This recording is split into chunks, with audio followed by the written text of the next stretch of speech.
Olá, bombeiros! Como vocês estão? Tudo tranquilo?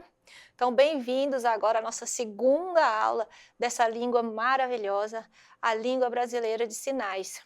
Eu peço que vocês entrem no nosso fórum, coloca lá a opinião de vocês, o que vocês estão achando dos filmes, se vocês estão assistindo, se alguém tiver alguma dificuldade para estar abrindo o filme, né, ou para estar encontrando em algum outro canal, vocês podem colocar lá no fórum que a gente vai estar ajudando vocês, tranquilo?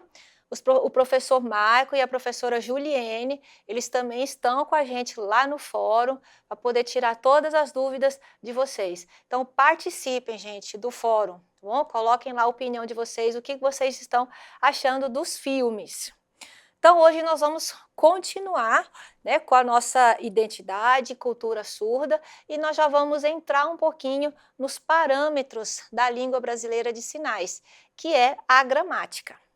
Então, retomando um pouquinho do que nós estudamos na aula passada, então vocês lembram que nós tivemos o Congresso de Milão, que foi organizado pelo Alexandre Graham Bell.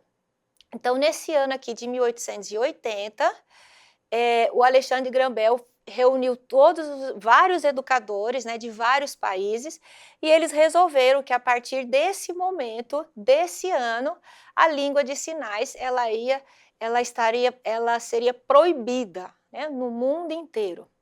Então, a partir desse momento, gente, os surdos realmente, literalmente, eles ficaram com as mãos amarradas. A orientação que os pais recebiam era justamente essa. Vocês amarram a mão dos filhos. Tinha médico que falava assim, ó, se seu filho começar a sinalizar, você bate na mão. Ele precisa saber que está errado, né?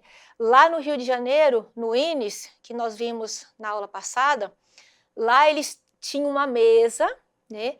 E a mesa ela abria assim, ó, tinha uma tampa, e ali o aluno surdo sentava, colocava a mão e fechava a tampa. Então ele tinha que só oralizar e prestar atenção no que a professora estava falando. Depois, com o tempo, eles viram que ficar com as duas mãos presas, né, estava muito difícil, estava judiando muito, né, eles perceberam isso. Então, daí eles resolveram soltar uma mão. Mas isso é para vocês verem o sofrimento que a comunidade surda passou. E isso, gente, durou simplesmente 100 anos. 100 anos. Então, durante esses 100 anos, eles perceberam que a educação do surdo ela não evoluiu. O surdo ele não aprendia, ele não conseguiu aprender. Porém, toda língua ela é viva, né? E assim como toda língua, a língua de sinais, por ser uma língua também, então ela não morreu, ela se manteve viva. Então os surdos, eles podiam estar com a mão amarrada, mas quando eles se encontravam pelos corredores da escola, eles sinalizavam. Quando eles se encontravam no banheiro, na lanchonete, quando eles se encontravam na pracinha, quando eles se encontravam para jogar uma bola, né, para jogar um vôlei, para brincar. Então, ali, a língua de sinais, ela conseguiu, ela se manteve, ela não morreu, ela continuou viva, porque toda língua, ela é viva, gente. E assim aconteceu com a língua de sinais, então ela conseguiu se manter viva, mesmo com toda essa proibição.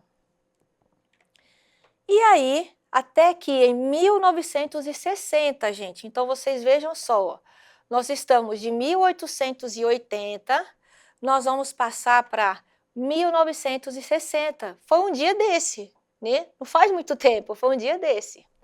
Então, o Willis Tolkien, ele é um grande linguista americano e ele é considerado o pai da linguística da língua de sinais americana, que é ASL. Lá nos Estados Unidos é chamado ASL. Aqui no Brasil é Libras, Língua Brasileira de Sinais. Então o Tolkien, ele foi o cara, gente, ele foi o top. O que ele fez? Ele observando, né, os surdos ali, a comunidade surda conversando, ele viu que realmente tinha uma comunicação ali, né, que tinha uma gramática, né, que ali realmente tinha um sujeito, um objeto, um verbo, e ele foi estudar. E aí ele publicou o livro né, estrutura linguística da língua de sinais americana. E quando Stokroy publicou esse livro, aí, ó, boom, deu aquele boom, né? O mundo inteiro, os linguistas que se interessavam pela área, cada um começou a estudar a língua do seu país. Então, através de Stokroy, começou a mudar o pensamento, né, de muita gente. E Stokroy, ele descobriu, né, que dentro daquela língua de sinais havia uma estrutura gramatical. E essa estrutura gramatical ele chamou de parâmetros. Então, os parâmetros dentro da língua de sinais, ela é a morfologia e a fonologia da língua de sinais. E ele, a princípio, ele descobriu 3 parâmetros, tá? E nós vamos ver agora. Então, o primeiro parâmetro que ele percebeu é a configuração da mão, que é lá no dicionário escrito, gente, quando vocês forem ver lá nos textos nos textos complementares que eu estou enviando para vocês, lá na rota, vocês vão ver que vai estar CM. Então, CM é configuração da mão. Então, o que é essa configuração da mão? É a maneira que o interlocutor posicionará a sua mão para executar o sinal. Então, ou seja, telefone, né? Então, se eu que estou sinalizando, a configuração da minha mão vai ser em Y. Então, telefone, configuração da mão em Y. Se eu for fazer o sinal de branco, a configuração da mão vai ser em B. Então, branco. Então, isso aqui é um parâmetro. Isso aqui é uma morfologia, é uma fonologia dentro da língua de sinais. E qual foi...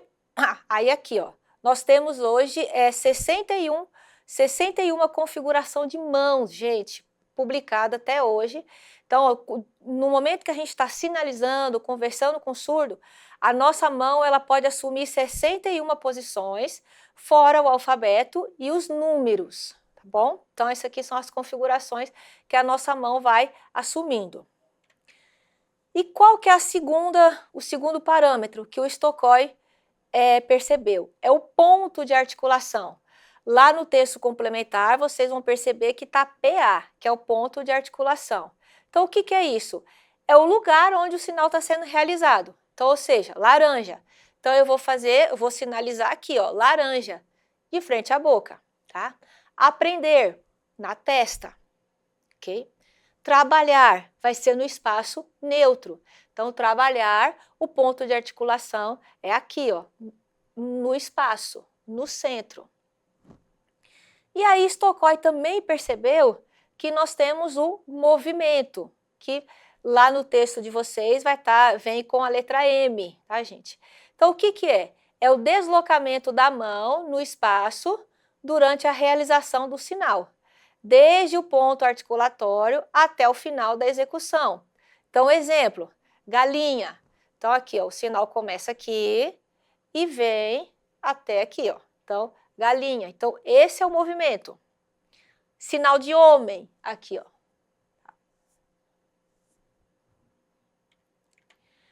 Então, aqui nós temos os 3 pontos articulatórios, ó, o sinal de velho.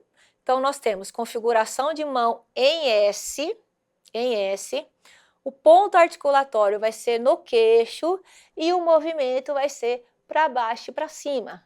Então, nós temos os 3 parâmetros em um único sinal, tá? E aí, Stokroy, então, ele percebeu esses 3 parâmetros. Beleza. Aí depois, né, outros linguistas, né, estudaram também, né, se aprofundaram na língua de sinais e eles perceberam mais 2 parâmetros, que é a orientação espacial ou direcionalidade e a expressão facial e ou corporal. Então, o que é essa orientação espacial? É a direção da palma da mão durante a execução do sinal. Se a palma da mão vai estar para cima, para baixo, para a direita, para a esquerda. Então, exemplo, quarta-feira. Então, aqui, ó, palma da mão tá para frente, né? Aqui, ó, amigo. Então, a palma da mão tá para cima. Então, a orientação espacial também é um parâmetro que também faz parte da gramática. E a expressão facial e corporal. também faz parte da gramática e também é um parâmetro, gente.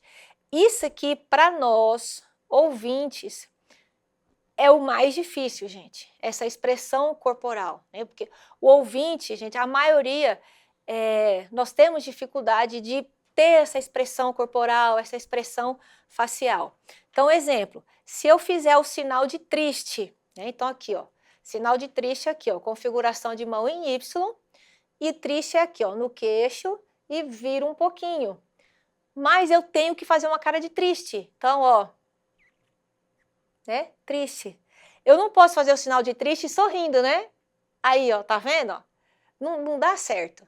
Então, eu tenho que fazer uma cara de triste junto com o sinal de triste. Sinal de feliz. Feliz, ó, configuração de mão em F. E, ó, feliz, né? Eu não posso fazer o sinal de feliz com uma cara, né, de quem tá morrendo, né, gente? Ó, não vai dar certo, né? E também as expressões faciais, ela é usada na pergunta. Então, quando a gente quer perguntar, né, qual? Então, a nossa cara tem que ter aquela cara de ponto de interrogação. Qual? O quê?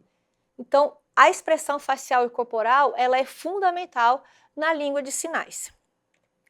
Então, nós temos 5 parâmetros: configuração de mão, ponto de articulação, movimento, orientação espacial e expressão facial e ou corporal, que é o parâmetro da língua brasileira de sinais, né, de todas as línguas de sinais. E esses parâmetros é a gramática da Libras. Ok, então a língua de sinais, ela é reconhecida pelos linguistas como língua viva. Então ela é uma língua viva e autônoma, composta por aspectos fonológicos, morfológicos, sintáticos e semânticos. Então ela é uma língua com uma estrutura gramatical. Então, exemplo, eu não posso agora chegar aqui e criar um sinal do nada. Não posso fazer isso. Da mesma forma como também na nossa língua portuguesa, a gente também não pode criar uma palavra nova e falar assim, vamos começar a usar essa palavra aqui e pronto. Não é assim. Então, na língua de sinais, da mesma forma, nós não podemos criar um sinal aleatoriamente e pronto. Por quê? Porque ela é uma língua. Então, não é assim que uma língua desenvolve. Ela é uma língua viva porque ela surge a partir da própria comunidade, né? Então, um exemplo, no ano de 2020, gente, lá em janeiro de 2020, ninguém conhecia a palavra Covid. Alguém conhecia a palavra Covid? Não existia a palavra Covid.